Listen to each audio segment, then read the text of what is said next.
আমার বড় ভাই শেষ প্রশ্ন তো আর নাই, দুটা দিলাইছি আর নাই। আমার বড় ভাই অত্যন্ত সুন্দর বয়ান করেন। আমি তার সব সময় কই আয়ুক্কা ডাকাত দুই ভাই একলগে থাকবো ইনশাল্লাহ। তো তারপরও সিলেটের মানুষ আপনারা সম্মান করবেন, কদর করবেন। আপনার এলাকার মানুষ সারা বাংলাদেশের এখন ফেসবুক ইউটিউবের কারণে আমি একদিন ঢাকায় পল্টন আমাদের অফিসে বসা একজন বড় আমাদের সাংগঠনিক আমারে বলতেছেন এই উনার ভিডিও দেখাইয়া এই সিলেটের এই হুজুর অনেক সুন্দর মোনাজাত, তোমরা একটা অনেক দিলকাশ মোনাজাত, এই হুজুরে আমি আপনি চিনেন কিনা? বললাম কহ চিনি, আমাকে বড় ভাই। এই জন্য হাবিব বলেন মান আদা মারিদা, দুনিয়ার কোন মানুষ যদি কোনো অসুস্থ মানুষকে দেখার জন্য যায় লাম ইয়াজাল ফি খুরফাতিল জান্নাহ, যতক্ষণ পর্যন্ত অসুস্থ মানুষের পাশে থাকবে ততক্ষণ পর্যন্ত যেন জান্নাতের ফল আহরণ করে।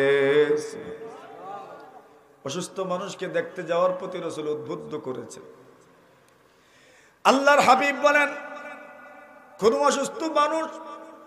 অসুস্থ মানুষের পাশে যখন যাবেন, নবীজি সাল্লাল্লাহু আলাইহি ওয়াসাল্লামের আমল ছিল অসুস্থ ব্যক্তির মাথায় হাত দিতেন আর হাত দিয়ে বলতেন লা বা'সা তাহুরুন ইনশাআল্লাহ। রাসূল মানুষকে হিম্মত দিতেন, রাসূলুল্লাহ সাল্লাল্লাহু আলাইহি ওয়াসাল্লাম মানুষকে সাহস দিতেন আর বলতেন লা বা'সা, চিন্তা করো না, টেনশন করো না, তাহুরুন ইনশাআল্লাহ, সুস্থ হওয়ার নাম এই কথা ক্লিয়ার করতেন না, কিন্তু বলতেন তাহুরুন ইনশাআল্লাহ।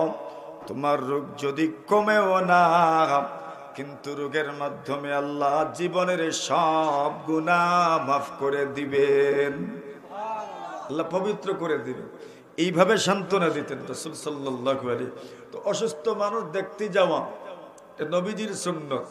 আর অসুস্থ মানুষকে দেখতে গেলে এখনো আমাদের সমাজে যারা অসুস্থ মানুষকে দেখার জন্য যান, যাওয়ার পরেই ওই অসুস্থ ব্যক্তি ওনার প্রিয়জনের কথা বলেন, তোমার অমুক আসন্নি বালা মাতুন্নি কন্নি না বাজিগান তোমার বাপ কিতা কররা, তোমার বাপ রে কইও আমার এই একবার তা দেখতা মাতুন্নি না নাইলে কেন?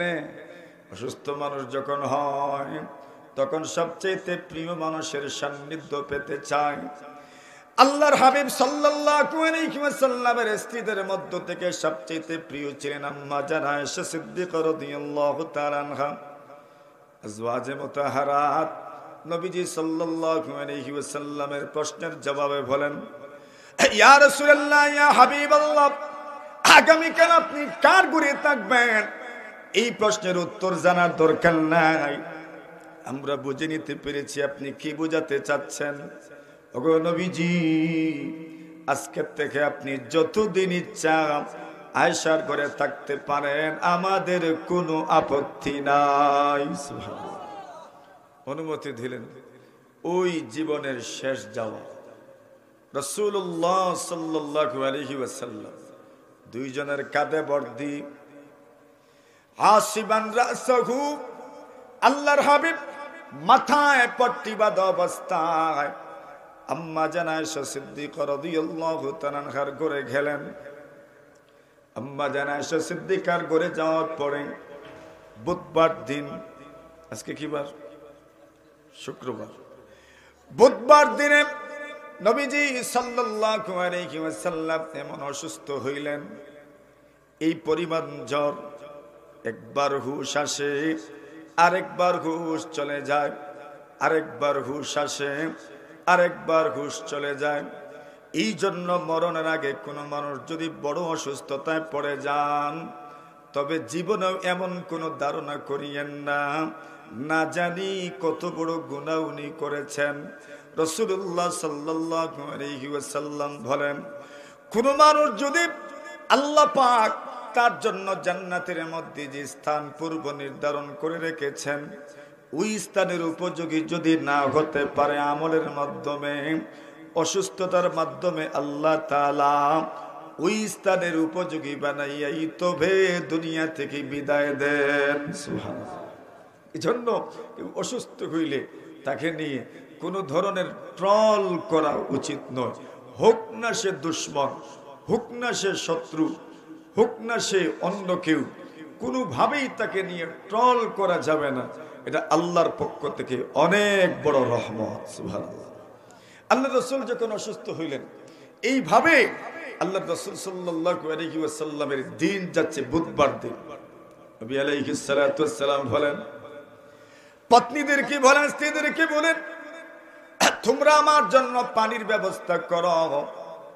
রাসূলুল্লাহ সাল্লাল্লাহু আলাইহি ওয়াসাল্লাম বলেন, বিভিন্ন কুয়ার পানি তোমরা একটা বর্তনের মধ্যে রাখো।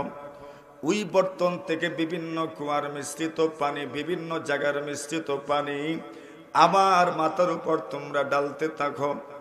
নবীজি সাল্লাল্লাহু আলাইহি ওয়াসাল্লামের মাথার উপর এই পরিমাণ পানি ডালা হলো। রাসূলুল্লাহ নিজেই বললেন, হাসবুকুম হাসবুকুম, বাস যথেষ্ট হয়েছে, আর পানি ডালতে হবে না। নবীজি কেন সুস্থ হতে চান? নবীজি নিজেই বলেছেন, আমার মনে চায় আমি আমার সাহাবীদের সামনে গিয়ে ওয়াজ করতে চাই। সুবহানাল্লাহ। আমি তাদেরকে কিছু ওয়াজ করতে চাই, কিছু কথা আমার এখনো বাকি রয়ে গেছে, ওই কথাগুলো আমি তাদেরকে বলতে চাই। জোহরের নামাজ কোন নামাজ? কোন দিনের? বুধবারের। বুধবারের জোহরের নামাজের সময় রাসূলুল্লাহ নামাজ পড়াইলেন। আর নামাজ পড়ানোর পরে যেমন ভাবে আমাদের মসজিদগুলোতে তালিম যখন হয়, তখন আমরা সকলেই মাশাআল্লাহ মেহরাবের চতুর্পার্শ্বে জমা হয়ে বসি। আল্লাহ রাসূল সাল্লাল্লাহু আলাইহি ওয়াসাল্লাম সাহাবীদেরকে বললেন, আইয়ুহান নাসু ইলাইয়া, এর লোকজন আমার পাশে আসো, আমার কাছে আসো। ফাসাবু ইলাইহি, বলতে দেরি সাহাবায়ে কেরাম মেহরাবের পাশে যেতে দেরি করেন নাই। এবার ওয়াজ শুরু হইল, এটাই আবার মূল ওয়াজ। নবীজি সাল্লাল্লাহু আলাইহি ওয়াসাল্লাম বলেন, সাহাবীরা আমার, লাআনাল্লাহুল ইয়াহুদা ওয়ান নাসারা, আল্লাহ পাক ইহুদিদের উপর আল্লাহর অভিশাপ, খ্রিস্টানদের উপর আল্লাহর অভিশাপ। নাউজুবিল্লাহ। কার উপর অভিশাপ? ইহুদিদের উপর অভিশাপ, খ্রিস্টানদের উপর অভিশাপ। কেন অভিশাপ? ওই কথাটা বুঝেন। রাসূলুল্লাহ নিজেই তুলে ধরেছেন কেন অভিশাপ। ইত্তাখাযু কুবুর আম্বিয়াইহিম মাসাজিদ, এরা তাদের নবী রাসূলদের কবরগুলোতে সিজদা করেছে। নাউজুবিল্লাহ। এখন বলেন তো, নবী রাসূলদের কবরে সিজদা করলে যদি আল্লাহর অভিশাপ পড়ে, তো ওলি পীর গৌস কুতুবের কবরে সিজদা করলে আল্লাহর অভিশাপ নামবে কিনা? জোরে বলেন। আল্লাহর অভিশাপ নামবে। রাসূল সতর্ক করে যাচ্ছেন, খবরদার, আমার তো ইন্তেকালের সময় ঘনিয়ে এসেছে, কি জানি আমার কবরেও যদি কেউ এমন ভাবে, যদি আমার কবর কেউ মাজার সদৃশ বানিয়ে যদি পূজা করা শুরু করে দেয়, তো আল্লাহর রাসূল আগেই সতর্ক করে গেলেন, ইহুদি খ্রিস্টানদের উপর আল্লাহর অভিশাপ। কেন অভিশাপ? তারা তাদের নবী রাসূলদের কবরে সিজদা করত। খবরদার, তোমরা এমন করতে যেও না। সাহিল সে লাগেগা কবি মেরা বিসফিনা, साहिल से लगेगा कभी मेरा भी सफीना, देखेंगे कभी शौक से मक्का व मदीना,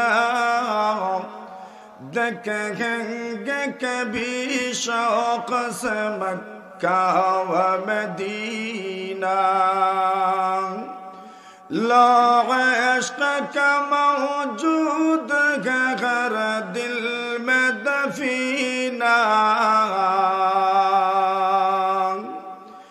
ला इश्क का मौजूद है हर दिल में दफीना, मिलता नहीं लेकिन कभी बेखून पसीना, मिलता नहीं लेकिन कभी बेखून पसीना अल्लाह रखे ये जोश मोहब्बत के बहारे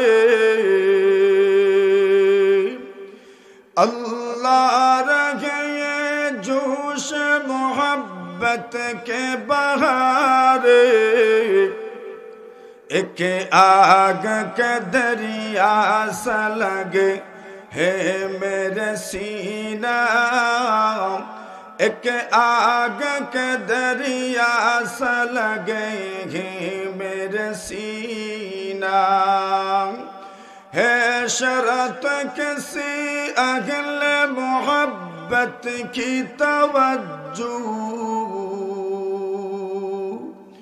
है शरत किसी अगले मोहब्बत की तवज्जो मिलता नहीं वरना ये मोहब्बत का नगीना मिलता नहीं वरना ये मोहब्बत का नगीना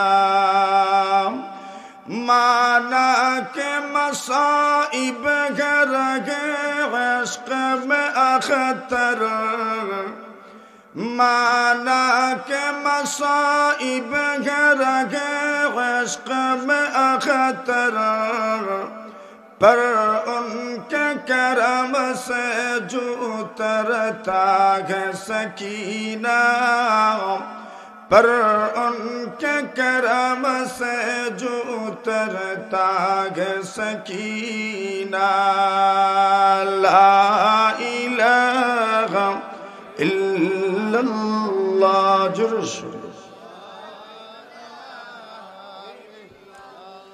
ला इलाहा इल्लल्लाह मुहम्मदुर रसूलुल्लाह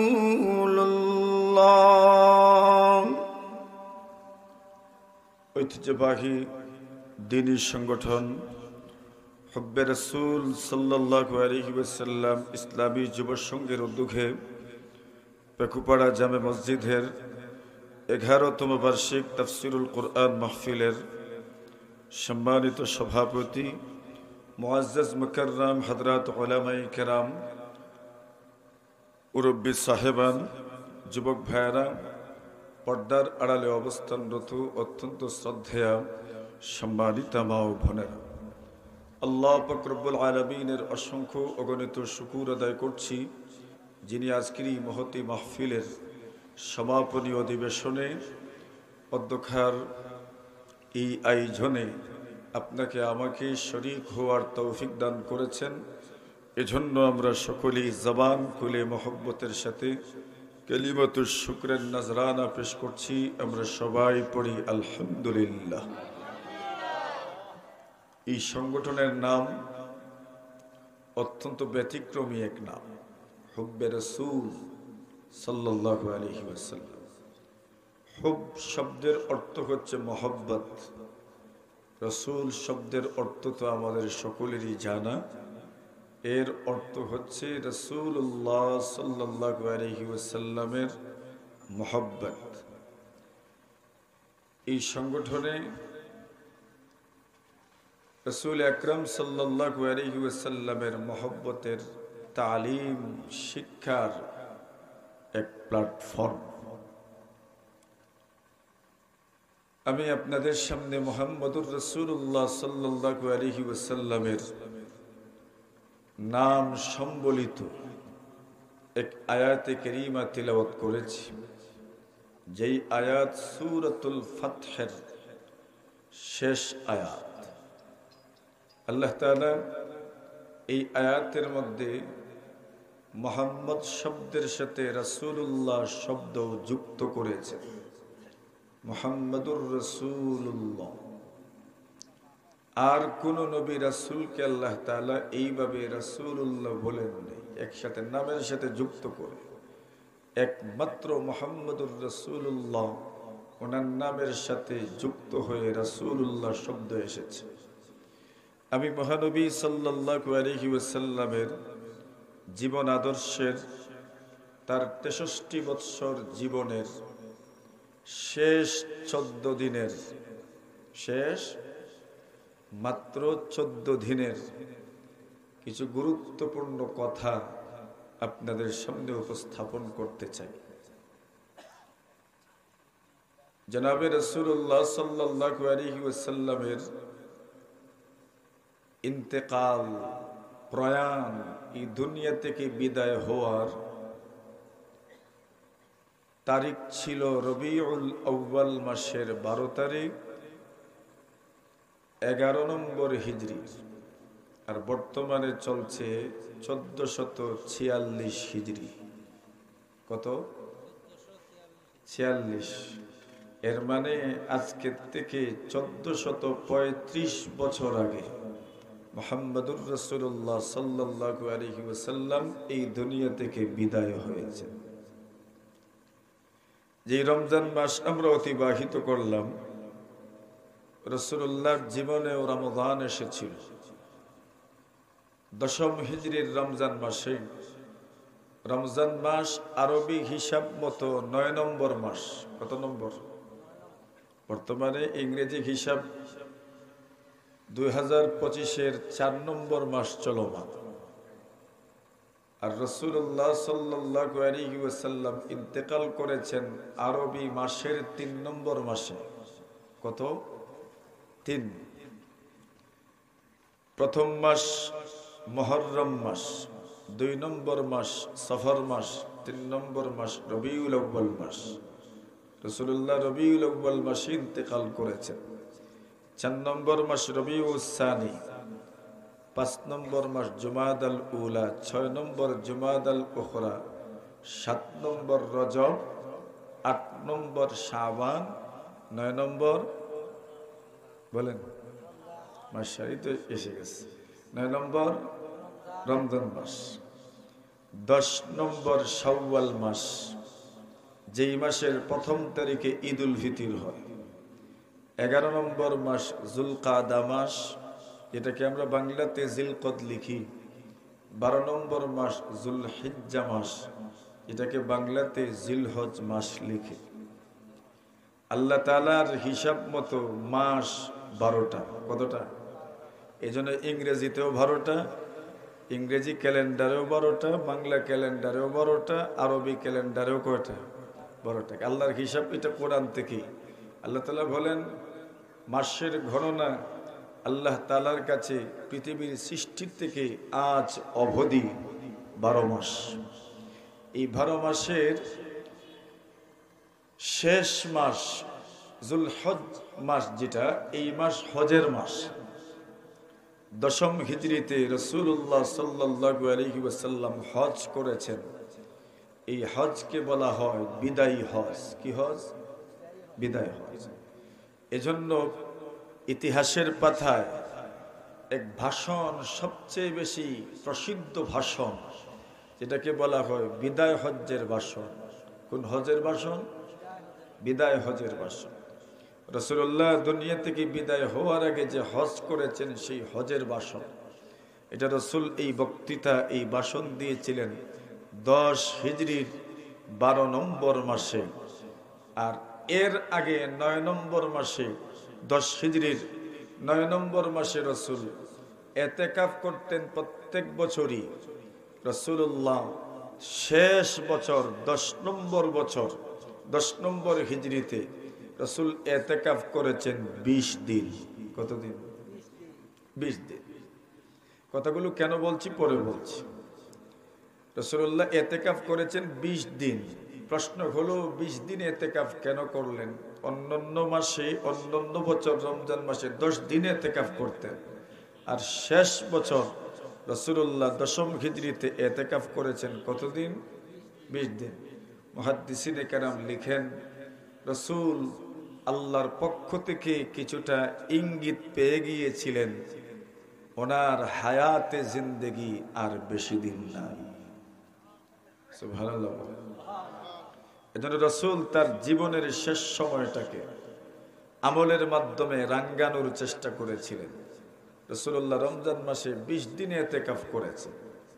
এর মানে রাসূলুল্লাহ তার ইন্তেকালের কয়েক মাস আগের থেকেই তার চলনে বলনে কথনে কথাবার্তায় উঠা বসায় এই কথা বোঝা যাচ্ছিল যে রাসূল মনে হয় দুনিয়াতে আর বেশি দিন থাকবেন না।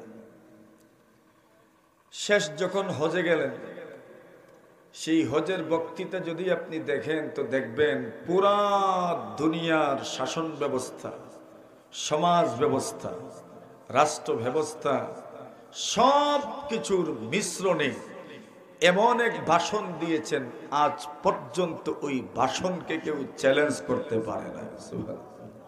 এমন এক বক্তৃতা রাসূল করেছেন। সেই ভাষণ দেওয়ার একটা পর্যায়ে রাসূল বলেছেন, খুযু আন্নী মানাসিকাকুম। রাসূলুল্লাহ সাহাবীদেরকে বলেন, তোমরা আমার কাছ থেকে তোমাদের হজের বিধিবিধান শিখে নাও। যেমন ভাবে বৃদ্ধ বয়সে বাবা মা সন্তানদেরকে বলেন, তোমাদের যা কিছু আছে বুঝে নাও। আল্লাহ রাসূল 10ম হিজরির 12 নম্বর মাসে হজের সময় বক্তৃতা দিতে গিয়ে বলেছিলেন, খুযু আন্নী মানাসিকাকুম, তোমাদের হজ এবং যত বিধিবিধান আছে সেই কথাগুলো তোমরা শিখে নাও। কেন? রাসূল স্পষ্ট করেছেন, আমি জানি না আগামী দিনে এই স্থানে তোমাদের সাথে আমার দেখা হবে কিনা, তা আমার জানা নাই। সুবহানাল্লাহ। রাসূল ইঙ্গিত করে দিচ্ছেন, আমি আর দুনিয়াতে বেশি দিন থাকছি না। তাহলে বোঝা গেল রাসূল আকরাম সাল্লাল্লাহু আলাইহি ওয়াসাল্লামের জীবনের শেষ সময়ে কথাবার্তা চলনে ভলনে অস্বাভাবিক একটা ভাব ফুটে উঠেছে, যেটার মাধ্যমে প্রতীয়মান হচ্ছিল রাসূল মনে হয় দুনিয়াতে আর বেশি দিন থাকবেন না। গেল সফর মাস, কোন মাস? মুহররম মাস আসলো। এরপরে সফর মাস। সফর মাসের 28 তারিখ অথবা 29 তারিখ, কত তারিখ? 29। মনে রাখেন, আল্লাহ রাসূল সাল্লাল্লাহু আলাইহি ওয়াসাল্লাম গেলেন বাকিয়ে এক জানাজায়। বাকিয়া মানে যেটাকে আমরা জান্নাতুল বাকিয়া বলি। জান্নাতুল বাকি মানে মদিনার কবরস্থানকে জান্নাতুল বাকি বলা হয়। আল্লাহ রাসূল সাল্লাল্লাহু আলাইহি ওয়াসাল্লাম ওই কবরস্থানে এক জানাজায় গেলেন, এবং শুধু জানাজাই নয়, যেন রাসূল তার জীবদ্দশায় তার সাহাবায়ে কেরাম মৃত যারা তাদের সাথে যেন শেষ জিয়ারতে রাসূল গেছেন। সুবহানাল্লাহ। এজন্য মৃত ব্যক্তিদের কবর জিয়ারত মৃত ব্যক্তিদের জন্য অনেক ফায়দামন্দ। আল্লাহ রাসূল যখন কবর জিয়ারতে গেলেন, জানাজায় গেলেন, আসার সময় রাসূল অসুস্থ হয়ে পড়লেন। অসুস্থ ছিলেন পুরা 14 দিন। কতদিন? 14 দিন। কি পরিমাণ অসুস্থতা! আল্লাহ রাসূল সাল্লাল্লাহু আলাইহি ওয়াসাল্লামের শরীরে এই পরিমাণ জ্বর। আমাদের দেশে মানুষ জ্বর বেশি বোঝানোর জন্য বলে, খই দিলে কিতা ফুটবো, দান দিলে খই ফুটবো। এই পরিমাণ জ্বর ছিল রাসূল সাল্লাল্লাহু আলাইহি ওয়াসাল্লামের শরীরে। আল্লাহর রাসূল মাথায় পট্টি বাঁধলেন। কি বাঁধলেন? এজন্য ডাক্তারির ভাষায় নয়, বরং জ্বর উঠলে মাথায় ভিজা তেনা দিয়ে পট্টি বাঁধাও রাসূলুল্লাহর সুন্নত। কি? রাসূলুল্লাহর সুন্নত। রাসূলুল্লাহ পট্টি বাঁধলেন। অসুস্থতা কমে বাড়ে। শেষ সপ্তাহে আল্লাহ রাসূল সাল্লাল্লাহু আলাইহি ওয়াসাল্লাম ওনার স্ত্রীদেরকে সম্বোধন করে বললেন, আইনা আনা গাদান, আগামীকাল আমি কার ঘরে থাকবো? আগামীকাল আমি কার ঘরে থাকবো? রাসূলুল্লাহ সাল্লাল্লাহু আলাইহি ওয়াসাল্লামের স্ত্রীদের মধ্য থেকে আম্মা জানা আয়েশা সবচেয়ে বেশি প্রিয় ছিলেন। মানুষ অসুস্থতার সময় সবচেয়ে প্রিয় মানুষের সান্নিধ্য পেতে চায়। পর্যন্ত কোন নবী রাসূল ওলি পীর গৌস কুতুবের কবরে সিজদা করা হারাম। কথা ঠিক না বেটি? এটা মনে রাখার দরকার। সন্তান চাইবো কার কাছে? কত মানুষ মাজারে গিয়ে সন্তান চায়। শাহজালালের মাজারে সন্তান চায়, শাহজালালের নিজের ওই তো কি নাই, বিয়ে তো করেন নাই, সন্তান তো নেই। এর মানে কেউ সন্তান দিতে পারে না, ওসিলা করতে পারে, দোয়া করতে পারে, তাদবির করতে পারে, চিকিৎসা করতে পারে, কিন্তু সন্তান দাতা একমাত্র কে? লানাতুল্লাহি আলাল ইয়াহুদি ওয়ান নাসারা। এক নম্বর ওয়াজ। দুই নম্বর ওয়াজ, আল্লাহর হাবিব বিশ্বনবী মুহাম্মদুর রাসূলুল্লাহ সাল্লাল্লাহু আলাইহি ওয়াসাল্লাম সাথী সঙ্গীদের প্রশংসা করলেন। এই জন্য বোঝা যায় সাথী সঙ্গীদেরও প্রশংসা করতে হয়। এই দুনিয়াতে যদি আপনি আপনার সাথী সঙ্গীদের প্রশংসা করেন না, যদি তাদের কাজকে মূল্যায়ন করেন না, এই দুনিয়াতে কাজের মানুষ তৈরি হয় না। নবীজি সাল্লাল্লাহু আলাইহি ওয়াসাল্লাম সবচেয়ে বড় সাহাবী হযরত আবু বকর সিদ্দিক রাদিয়াল্লাহু তাআলা আনহুর প্রশংসা করতে গিয়ে বললেন, এরে উম্মত, এই দুনিয়াতে যদি আমি আল্লাহ ছাড়া অন্য কাউকে যদি বন্ধু সাব্যস্ত করতাম, আমি আমার সাহাবী আবু বকরকে বন্ধু সাব্যস্ত করতাম। সুবহানাল্লাহ। কেন? আবু বকরের যত অবদান আমার উপরে আছে, আর কোন সাহাবীর এত অবদান আমার উপরে নাই। সবার অবদান যদি এক পাল্লায় উঠানো হয়, আবু বকরের অবদান যদি এক পাল্লায় উঠানো হয়, আবু বকরের অবদানের পাল্লা ভারী হয়ে যায়। প্রশংসা কার করলেন? সবচেয়ে প্রিয় ব্যক্তির, সবচেয়ে প্রিয় মানুষের, সবচেয়ে ঘনিষ্ঠ সহচরের প্রশংসা করেছেন। এর মানে বোঝা যায় সবচেয়ে প্রিয় মানুষ, ঘনিষ্ঠ সহচর যারা হবে, এদের প্রশংসা করা দরকার। নবী আকরাম সাল্লাল্লাহু আলাইহি ওয়াসাল্লাম যে প্রশংসা করেছেন, এই প্রশংসার পিছনে কারণ কি?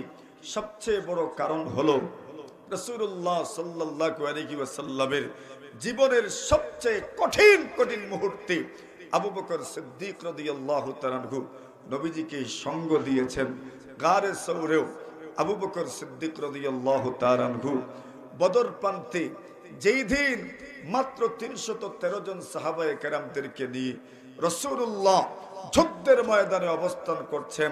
রাসূলুল্লাহ যেখানে অবস্থান করছেন ওই জায়গাটা যুদ্ধের কলা কৌশল হিসাবে উত্তম জায়গা ছিল না। বেঈমানরা যেই স্থানে অবস্থান করেছে এটাই উত্তম জায়গা। আল্লাহর রাসূল সাল্লাল্লাহু আলাইহি ওয়াসাল্লাম লক্ষ্য করলেন সাহাবীদের কাছে অস্ত্র তেমন নাই, রসদপত্র ঠিক মতো আসছে না, এমনকি কোনো ধরনের ব্রেকও নাই, কোনো ধরনের শেল্টারও নাই, কোনো ধরনের সহযোগিতা আসারও কোনো ব্যবস্থা নাই।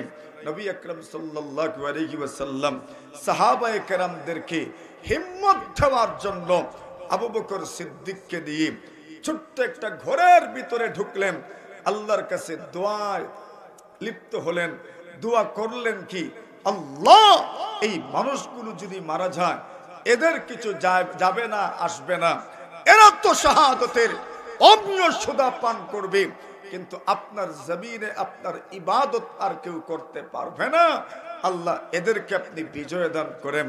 আবু বকর সিদ্দিক নবীজির বাহুতে ধরে বললেন, ব্যাস আর কিছু বলতে হবে না, এই দোয়া আল্লাহ ফেরত দিতে পারেন। এবার অনুভব করে আবু বকরের ঈমান কি পরিমাণ মজবুত ছিল।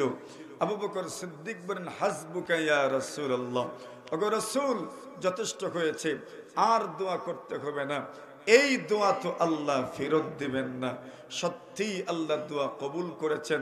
313 জনকে আল্লাহ তাআলা বিজয় দান করেছেন। সুবহানাল্লাহ। ঘনিষ্ঠ সহচর সবার আগে যিনি মুসলমান হয়েছেন উনিই হযরতে আবু বকর সিদ্দিক রাদিয়াল্লাহু তাআলা আনহু। পুরুষদের মধ্য থেকে খাদিজাতুল কুবরা, মহিলাদের মধ্যে এবং সবার আগে আলাল ইতলাক, সবার আগে মুসলমান হয়েছেন। আর দ্বিতীয়তে দাওয়াতি কার্যক্রম পরিচালনার মাধ্যমে যারা মুসলমান হয়েছেন তন্মধ্যে হযরতে আবু বকর সিদ্দিক রাদিয়াল্লাহু তাআলা। এবার রাসূল বললেন, সবগুলো দরজা বন্ধ করে দাও। আবু বকর সিদ্দিকের ঘর মসজিদে নববীর দিকে দরজা খুলে, হযরত উমরের ঘর মসজিদে নববীর দিকে দরজা খুলে, আলীর ঘর মসজিদে নববীর দিকে দরজাটা খোলা, হযরত উসমানের ঘর, মসজিদে নববীর দিকে দরজা খোলা। নবীজি সাল্লাল্লাহু আলাইহি ওয়াসাল্লাম ইন্তেকালের মাত্র 6 দিন আগে বুধবার দিনে আল্লাহর রাসূল বলে দিলেন, সবগুলো দরজা বন্ধ করে দাও, একমাত্র আবু বকরের দরজা খোলা থাকবে। সুবহানাল্লাহ। রাসূল ইঙ্গিত করে দিচ্ছেন, আমার পরে সরাসরি মুসলিম বিশ্বের খলিফা নির্বাচিত হবেন কে? জুড়ে বলেন। ও যে আপনারা সব বলে গেলেন না, ইসলামী রাষ্ট্র ব্যবস্থা খেলাফত নির্ভর, আল্লাহর রাসূলের পরে সর্বপ্রথম যিনি খলিফা হবেন উনি কে? হযরতে আবু বকর সিদ্দিক। ইঙ্গিত করলেন কিভাবে? মসজিদে নববীতে রাসূলের দরজাও খোলা, এর মানে যিনি প্রধান হবেন ওনার দরজা খোলা থাকবে মসজিদে নববীর দিকে। রাসূল বলেন, সব দরজা জানালা বন্ধ করে দেওয়া হোক, একমাত্র দরজা খোলা থাকবে কার? মানে রাসূলের পরে খলিফা কে হতে যাচ্ছে? আবু বকর সিদ্দিক রাদিয়াল্লাহু তাআলা। সত্যি তো আবু বকর সিদ্দিক খলিফা নিযুক্ত হলেন। রাসূলের দাফনেও বিলম্ব হইল। কেন হইল? যে রাসূলের দাফন কিভাবে করা হবে, এক একজন এক এক রকম বলবেন, সিদ্ধান্ত তো একজনকে দিতে হবে। এজন্য আগে খলিফা নির্বাচিত হওয়া দরকার। রাসূলের কবর কেমন হবে? সন্দুকি কবর হবে নাকি বগলি কবর হবে, এটার সিদ্ধান্ত খলিফাকেই দিতে হবে। আল্লাহর রাসূল সাল্লাল্লাহু আলাইহি ওয়াসাল্লামের জানাজা পড়া হবে কিনা সিদ্ধান্ত কে দিবে?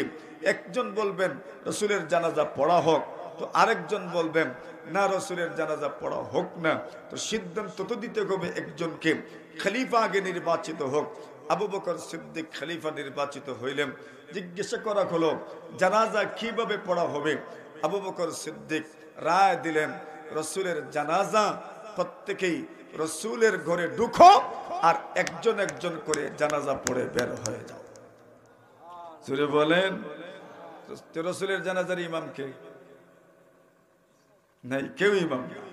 আবু বকর সিদ্দিক জবাব দিলেন, হুয়াল ইমামু হাইয়ান ওয়া মাইয়িতা। কে ইমাম হবেন? এটা বড় একটা বিষয় ছিল। ইমাম কে হবেন? রাসূলই তো ইমাম, রাসূলুল্লাহই তো ইমাম। রাসূলুল্লাহর ইমামতি কে করবে? আল্লাহ রাসূলের সাহাবী আবু বকর সিদ্দিক ফয়সালা দিলেন, এখানে কারো ইমাম হওয়ার দরকার নাই, প্রত্যেকেই একজন একজন করে ঢুকো আর জানাজা পড়ো আর বের হও। সুবহানাল্লাহ। ফয়সালা আসলো। যদি খলিফা নির্বাচিত হইতেন না তো ফয়সালা কে দিতেন? জিজ্ঞাসা করা হলো, রাসূল সাল্লাল্লাহু আলাইহি ওয়াসাল্লামের কবর সন্দুকি হবে নাকি বগলি কবর হবে? আবু বকর সিদ্দিক ফয়সালা দিলেন।